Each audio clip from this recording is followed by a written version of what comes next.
लोकसभा चुनाव में जा रहे हैं। देखिए, ये लोकसभा से पहले की लड़ाई थी। अब लोकसभा में जा रहे हैं जनता के बीच में, और जनता सब देख रही है। इसलिए मैंने कहा कि 2,25,000 वोट तो इनके पेपर लीक से चला गया।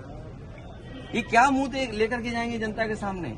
और सोचो, अग्निवीर जैसी नौकरी कौन स्वीकार करेगा? नौजवान, आपकी जो पक्की नौकरी थी वो नहीं दे पा रही सरकार।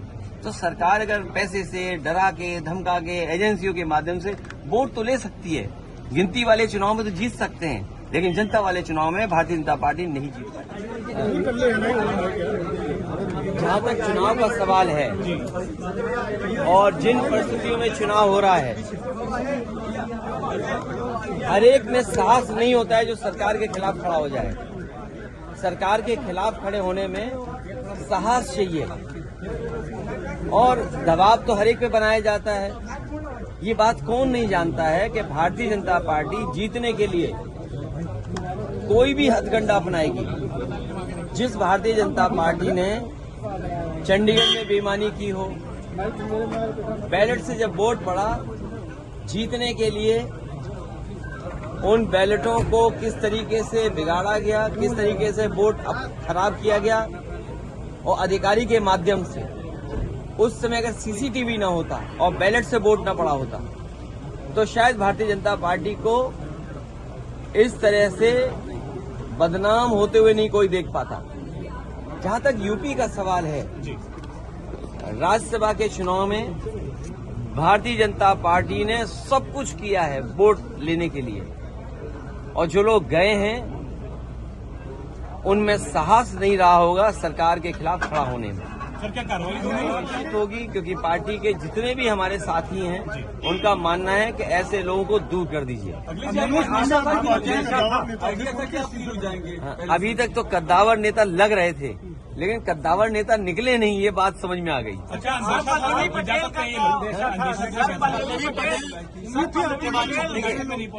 मैंने आपसे कहा कि सरकार के खिलाफ वोट डालने में साहस की जरूरत है, साहस की जरूरत है। अब वो नहीं दिया होगा वोट, अभी तक नहीं आई है, तो वो जाने, क्योंकि उनकी वे क्या बोला था अभी आप? अंतरात्मा से। तो मैं किसी की अंतरात्मा के बारे में नहीं जानता हूँ। मेरी अंतरात्मा के बारे में किसी के नहीं मैं जानता हूँ।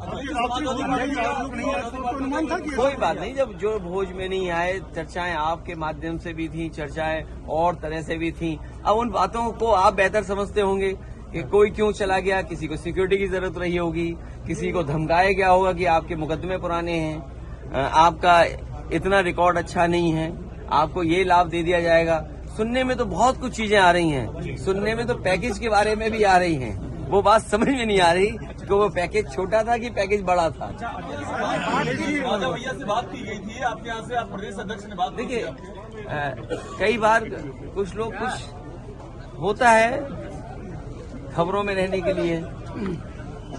क्या लगता है लोकसभा चुनाव के पहले? देखिए, लोकसभा चुनाव जो उत्तर प्रदेश का होने जा रहा है, वो उत्तर प्रदेश की जनता देख रही है। क्या वो नौजवान जो दौड़ाए जा रहे हैं, जिन पे लाठी पड़ रही है, क्या वो भूल जाएंगे भारतीय जनता पार्टी को? जो लाखों लाख नौजवान परीक्षा देकर के घर लौटा, किराया कहां से लाया था, खाने पीने का इंतजाम क्या किया था, कैसे वो रहे थे, कैसे परीक्षा लिखी, और उसके बाद पेपर आउट हो गया, लीक हो गया पेपर। सरकार ने लीक कराया, और सरकार, मैंने पहले भी कहा, फिर कहता हूं, सरकार ने अगर पहले ही जब लीक हुई थी परीक्षा, उसी समय ठोस कदम उठाए होते, तो शायद नौजवानों को इस तरह के दिन नहीं देखने पड़ते। क्या इलाहाबाद में नौजवानों पे लाठी नहीं चली? 69,000 के नौजवान जाने कितने दिन से बैठे हैं, अपना आरक्षण मांग रहे हो, अपने साथ न्याय हो जाए उनके साथ, कितने सालों से इंतजार कर रहे हैं। यहीं पर लखनऊ में आप बुलडोजर लेकर के गरीबों का घर उजाड़ रहे हैं। ये लोग जो जब क्षेत्र जाएंगे, तो शायद जनता का कैसे फेस करेंगे? हम ही लोगों को नहीं फेस कर पा रहे हैं।